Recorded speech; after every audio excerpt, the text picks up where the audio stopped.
E se o seu vício não for apenas falta de controle? E se tudo aquilo que você chama de fraqueza for, na verdade, uma parte sua tentando dizer: eu não aguento mais viver anestesiado? Porque talvez o problema nunca tenha sido só o excesso. Talvez o problema seja justamente a ausência. A ausência de sentido, a ausência de presença, a ausência de prazer real, a ausência de uma vida que tenha alma. Bem-vindos ao Chaves Mentais, o podcast onde a gente não passa pano para o inconsciente, mas também não condena a alma antes de entender o que ela está tentando revelar. Hoje eu quero falar com você sobre os vícios, mas não daquele jeito moralista, superficial, do jeito que aponta o dedo e diz: você precisa ter mais força de vontade. Porque, sinceramente, se força de vontade resolvesse tudo, ninguém estaria preso no mesmo ciclo há anos. Você já prometeu que ia parar. Parar de comer, parar de procurar aquela pessoa, parar de beber, parar de rolar a tela do celular de madrugada, parar de comprar para aliviar a tua ansiedade, parar de se sabotar quando tudo começa a dar certo, parar de buscar dopamina barata, aonde você sabe que só vai encontrar culpa depois. E mesmo assim, você volta a fazer aquilo. Não porque você é fraco, mas porque existe uma parte sua que aprendeu a sobreviver através da repetição. Na neurociência, o vício não é só gostar de algo. O vício é um circuito. É um caminho neural que o teu cérebro repetiu tantas vezes que passou a reconhecer aquilo como uma rota de alívio. O cérebro não busca a felicidade primeiro, ele busca a sobrevivência. Então, se em algum momento da sua vida, comer, beber, comprar, sumir, trabalhar demais, se apegar em alguém, foi o jeito que você encontrou para não desabar. E o seu cérebro registrou. Isso me salva. Mesmo que depois destrua, que depois doa, que depois venha vergonha. O cérebro viciado não está buscando prazer, ele está tentando fugir da dor que ele sente. E é aqui que vira a primeira chave. Todo vício é uma tentativa distorcida de regulação emocional. A pessoa não repete porque ela ama o ciclo, ela repete porque em alguns segundos aquilo desliga a angústia que ela sente. E é por isso que a culpa não cura. Porque a culpa só aumenta o peso interno. E quanto mais peso interno, mais necessidade de fuga. E quanto mais fuga, mais repetição. Quanto mais repetição, mais culpa. E esse é o ciclo. A pessoa sofre, foge, se culpa, promete mudar, acumula tensão, sofre de novo e foge de novo.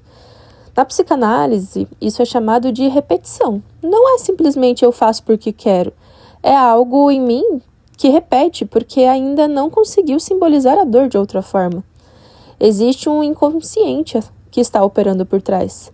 Às vezes o vazio é uma criança interna pedindo colo. Às vezes é a raiva reprimida procurando uma descarga. Ou uma tristeza antiga tentando ser anestesiada. Às vezes o vazio existencial é pedindo Deus, mas recebendo dopamina. E é aqui que eu preciso ser muito honesta com você. Tem gente que não está viciada em prazer. Está viciada em sentir. Porque sentir dói. Sentir obriga a olhar. Sentir faz lembrar. Sentir desmonta a máscara. Então a pessoa foge. Foge para o celular, para a comida, para o trabalho. Enfim, tem vários tipos de fuga. E sim, às vezes até a espiritualidade vira um vício, quando ela é usada para fugir da realidade. A pessoa não medita para se encontrar, ela medita para não encarar o conflito. Ela não faz um ritual para expandir a consciência, ela faz um ritual para não tomar uma decisão. Ela não tira a carta para receber uma orientação, ela tira a carta para evitar a responsabilidade. E é aqui que está a diferença entre consciência e fuga. A consciência te devolve para você, a fuga te tira de você. Nietzsche falava sobre o perigo de uma vida pequena demais para a força que existe dentro do ser humano. Quando ele fala da morte de Deus, muita gente entende errado. Ele não está simplesmente falando que a religião acabou, mas está falando de uma crise de sentido. O ser humano perdeu o eixo, perdeu o centro, perdeu a conexão com algo muito maior. E quando a alma perde o sentido, ela procura substitutos. Porque a alma não aguenta viver só de boleto, meta, aparência, produtividade e distração. A alma quer profundidade, ela quer verdade, quer fogo, quer experiência, quer sentir a vida, quer sentir que está viva. E quando a vida fica mecânica demais, a sombra começa a gritar. Sabe aquele momento em que você está aparentemente bem, mas por dentro existe um tédio espiritual? Você acorda, faz o que precisa fazer, responde mensagens, trabalha, come, paga a conta, posta, sorri, conversa, mas no fundo parece que nada toca a sua alma. É como se você estivesse funcionando, mas não estivesse vivendo. Esse é um dos lugares mais perigosos da existência humana, porque quando a alma não encontra intensidade na consciência, ela busca na queda. Aí a pessoa cria drama, procura a relação impossível, provoca briga, volta para quem machuca ela, sabota o dinheiro, come escondido, gasta sem poder gastar, bebe para sentir alguma coisa, se destrói só para sair dessa anestesia. Porque, por mais estranho que pareça, às vezes a dor parece mais viva do que o vazio. E é aqui que entra Carl Jung. Jung dizia que aquilo que você não torna consciente aparece na sua vida como destino. A sombra não é o mal, a sombra é tudo aquilo que você rejeitou em si para ser aceito. A sua raiva, o seu desejo, a sua ambição, a sexualidade, a fome, a intensidade, o seu caos, a sua inveja. Sim, todos nós sentimos inveja. A sua carência, o seu medo, a sua vontade de sumir, a sua vontade de vencer. Tudo que você reprime não desaparece, vai para o porão. E é lá no porão que ela cria força. Ela não morre, depois volta como sintoma. O vício muitas vezes é a sombra que está batendo na porta. Não para te destruir, mas para te dizer, você abandonou uma parte sua aqui. Na Ordem das Chaves, quando eu falo sobre desbloqueio, eu não estou falando de virar uma pessoa perfeita, iluminada e sem impulso. Isso não existe. Desbloquear não é amputar a sua sombra, é aprender a ler o que você está sentindo. Como numa leitura de tarô, uma carta difícil não aparece para condenar, ela aparece para revelar. A torre não vem porque Deus te odeia, ela vem porque a estrutura era falsa. O diabo não vem porque você está perdido, mas para te mostrar aonde você está preso. A lua não vem para te confundir, ela vem para te mostrar que tem coisa inconsciente dirigindo a sua percepção. Com os vícios é parecido. Eles mostram onde você perdeu liberdade.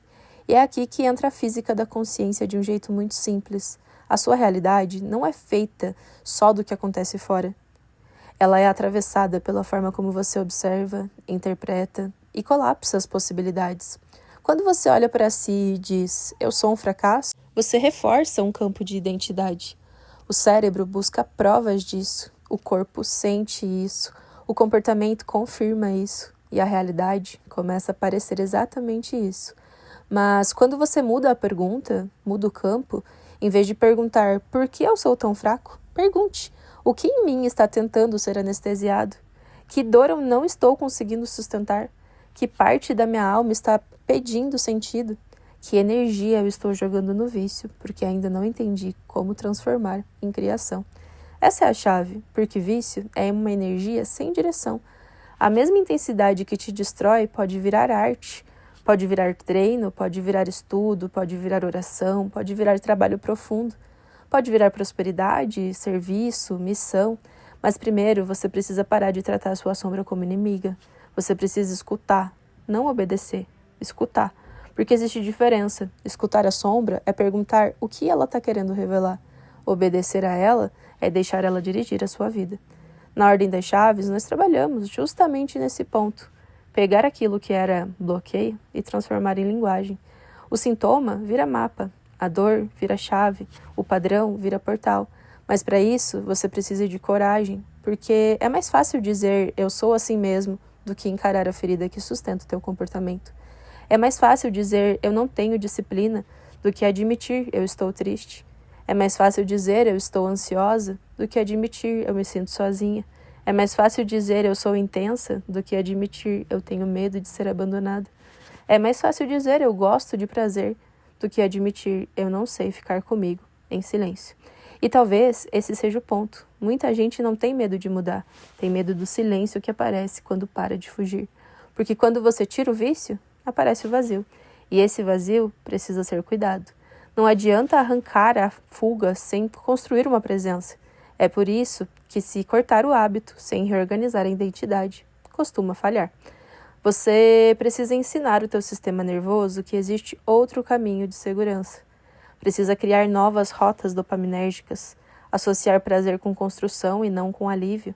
Precisa dar sentido para a sua dor. Precisa criar um ritual de corpo, rotina, espiritualidade e direção. Não só uma rotina morta, mas uma rotina feita com alma, porque disciplina sem alma vira prisão, mas alma sem disciplina vira caos.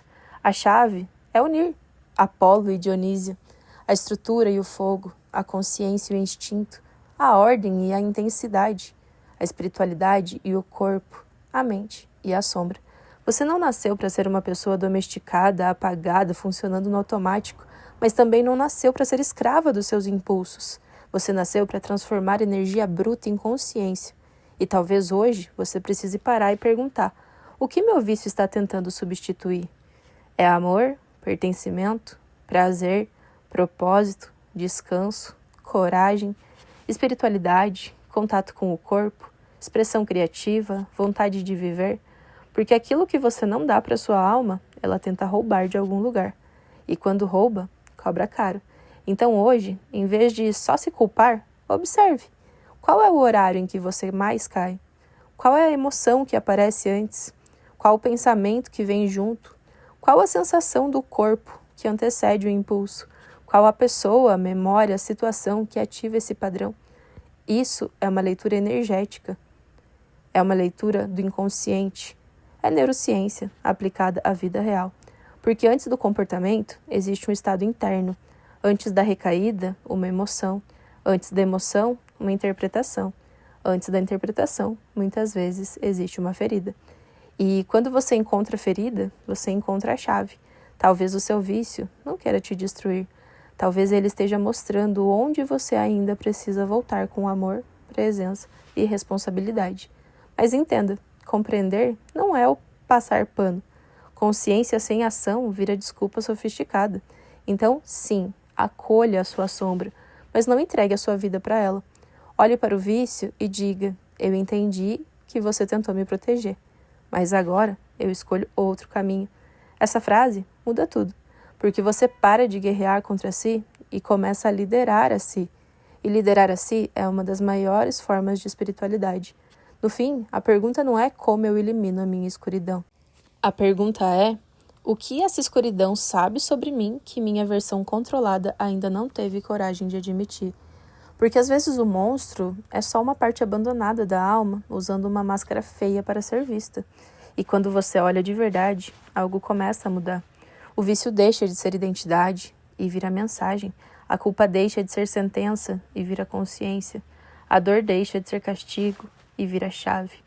E talvez essa seja a grande virada. Você não precisa continuar oferecendo veneno para uma alma que está pedindo eternidade. Você pode transformar a fome em carinho, o impulso em criação, a sombra em potência, o vazio em portal. Esse é o convite dos Chaves Mentais. Não para você se tornar perfeito, mas para você finalmente parar de fugir de si. Porque toda porta interna tem uma chave, e às vezes a chave está exatamente no lugar que você passou a vida toda tentando esconder.